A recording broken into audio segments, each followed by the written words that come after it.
Yo, what's up, y'all? This Gift of Gab, and I'm cooling out on MVRemix all day, every day. www.mvremix.com. So All right. what attracted you to hip hop in the first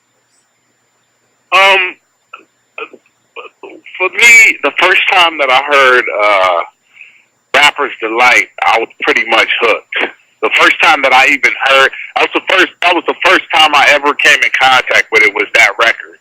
I was just drawn to it. It was just like, my older sister's boyfriend had the record, and I would go over to their house, and I would just play it over and over. Just the energy, the storytelling. The fact that, musically, even though I was really young, I was like 11 years old, but it was something new. It was something that, I'd never heard or never felt. It was just an energy that I'd never felt before. Yeah. And with that, what made you decide? I mean, I know you did rap independently at first, you're still doing it. But what made you decide to go from working a job and rapping to just going for broke? Just pursuing that your career. Working a job and rapping, it just taking it. I guess tours started picking up, and I had to make sure it was safe to do that first. Of course, you know what I mean. But thanks to the Creator, thank God, I was able to start making more money at it, and able to start making bigger chunks of money at it. And, and it's what I do. It's my passion. So, at one point I just decided, that this is really what I want to do. So, I may as well just throw myself into it. What do you feel some of the cease and desist order given to Danger Mouse in regards to the Grey Album? What'd you say? The cease and disorder issued to Danger Mouse of the Grey Album. I can, it's unfortunate because it's a really good album. I think that a lot of people don't understand certain aspects of hip hop, of rap music, and what it is, it's not necessarily stealing. It's taking pieces of music from the past and using those pieces of music to create new music. That's a whole part of the creative force of this culture. I think that a lot of people don't have a proper understanding of that, and that's, it's unfortunate, because it's a good record. Okay. Tell me about Fourth Dimensional Rocketships Going Up, and in particular, why the choice for the title? Fourth Dimensional Rocketships Going Up. To me, it's kind of like personal, it's kind of, the definition of the title just means, living in the spirit, trying to, not live in your head so much, trying to really understand that we're all people. We all have been put here. We all have a purpose. We all have a mission to accomplish. But yet every day it's a lot of things that draw you away from that. And Fourth Dimensional Rocketship is just about really the pursuit of really just trying to live in that dimension, so to speak. Where you're out of your head and you're really experiencing the moment. So in terms of the content of the album, guests and such, is that mainly due to the Quannum crew, or do you have people outside and such? Could you repeat the question? Basically, with regards to guests or the production credits, is it all to do with Quannum and Blackalicious, or do you expand out of there as well? Or? Well, the whole album was produced by Vitamin D and Jake One out of Seattle, Washington. Two of the diamonds in the roughs as far as producers right now. I got a beat tape from each one of them, a while ago. Started writing to the music, went out, started building with them, built a relationship with them, and the record was born. Really, with us and with Quannum, especially right now, it's really about going outside and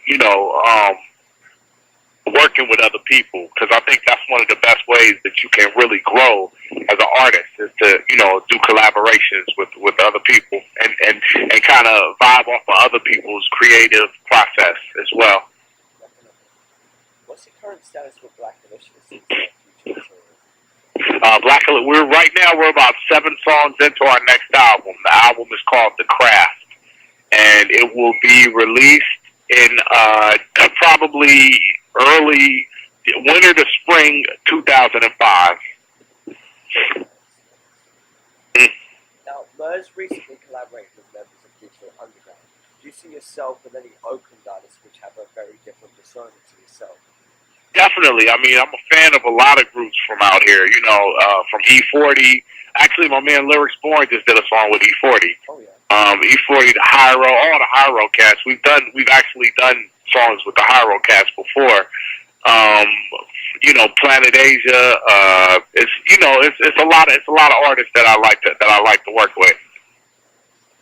In your opinion, is sarcasm the lowest form of wit or the highest? Is who? Sarcasm. Is it the lowest form of wit or the highest? It depends. It depends on how you use it. I think that if you're using it from a place of trying to, you know, just strictly humor, and the purpose is to make people laugh, I think it's good. But I think if you're using it, if you're coming from a place of your own insecurity and your own fear, and you're using it to strike out against somebody, I think that, you know, it's bad. Now, why now MP3s as big as they're going to get? What's your stance on the severity of their effect on the industry? Say that again? Do you think that basically MP3s are as big as the labels implied they were in terms of their effect on sales? Or do you think that it's more, they've gotten to a stage whereby everyone can obtain them, but they're not making as much of an effect as people say? I don't know, man. It's hard to tell. It's hard to call that one. I definitely think that they're making an effect, you know. I think that, you know, and my whole thing being an artist, you know, is that if you're gonna download a album, then I believe you should go out and you should buy it, because, you know, this is how artists make their living. You know what I mean? So in a way, it's kind of like you're stealing from the artist. In a way, it's kind of like you have keys to a store. You know what I mean? That's a good analogy. Yeah. Now, in relationships, are head games necessary or even worth the time, or what's the situation? What's your stance on that?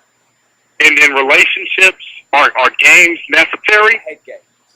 Head games? You're talking about male-female relationships? Yeah, I'm talking about, you know, you sort of go out with a girl, you don't go for a couple of days. Do you think that's good, or do you think you should call right away? Or what do you think? I think it's all part of it, you know, because really, ultimately, a relationship is about trust. But that's something that you have to build. It's very difficult to just have trust from the very beginning. You know, it's almost I would say it's pretty much impossible. You know, unless you're just a human being that has no vulnerabilities at all and is just free of your ego. You know what I mean?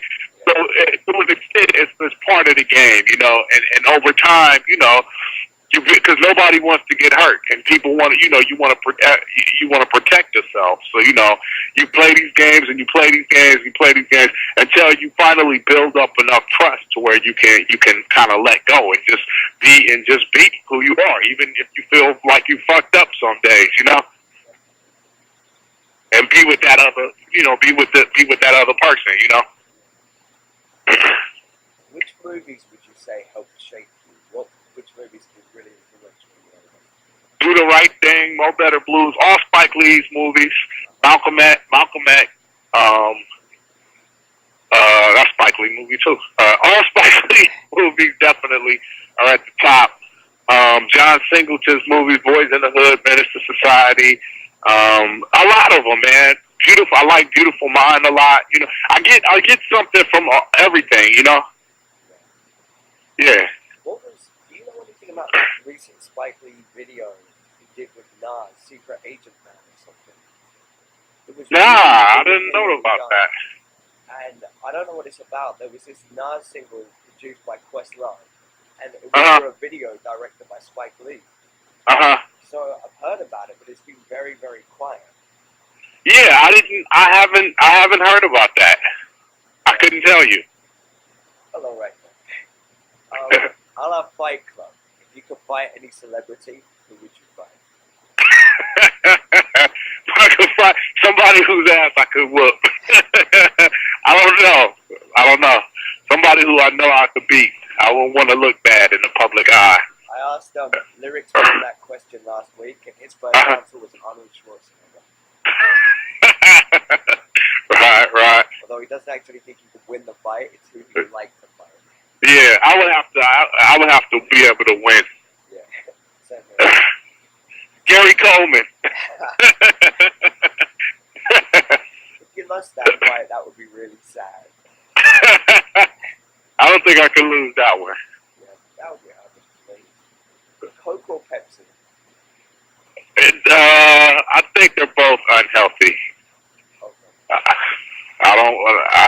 Don't get me wrong. I drink every now and then, but I just, I think they're both unhealthy. In the 2004 U.S. election, who are you with? Kerry, just because, I tend to, lean towards, away from the whole Bush thing. I think that it's all really, ultimately, I think that, I really think it's a big show, man. I really honestly think that, there are powers that be that already know what's going to happen, and they just kind of, only thing that we really see is what they show us. But I don't think that we see what's really going on. I don't think that they, at least, I don't think they show that to the public. I think it's a whole other game being played behind closed doors. Would you die today saying you would? Yes. Yes. It's very, very good, I think, when an artist is able to answer that sort of question with a simple yes. If you think you die today saying you would, you're really not going the right way with that. Yeah. I hear that. But I've seen a lot. I've traveled the world, and I've done a lot. There's still things that I still want to do, you know what I mean? But I definitely, I've lived a blessed life, I've been able to live my dream, you know what I mean? To be able to have a dream as a child and then be able to live it is really, and be able to travel the world and see the world and make a living at it, that in itself is just, I give thanks for that every day. What inspires your creativity? Everything, other artists, other music, other genres of music, people, just studying people, you know what I mean? Conversations and just studying how people act and how people are and just how the world is, Do you have any non-musical creative aspirations? For example, writing a book or a script or something like those lines? I would like to write a movie. I would like to write some movies. I would like to write a book of poetry at some point. I would like to retire and become a fisherman someday. I'd like to have a boat and just go out and just be able to fish, Now, aside from your album, earlier on you mentioned about advancing through collaboration. Is there anything that you have that we've yet to hear, which is with another artist, or maybe you've been on a compilation or will be on a compilation? I wouldn't say that. Nah, I wouldn't say that. Do you have any last words for your fans or potential fans who think you will do this? Blackalicious, the craft, will be out 2005, and Gift of Gab, 4th Dimensional Rocketships, May 11th. Ingrain that in your memory. May 11th. Gift of Gab, 4th Dimensional Rocketships Going Up. Go and buy it. It's a good record.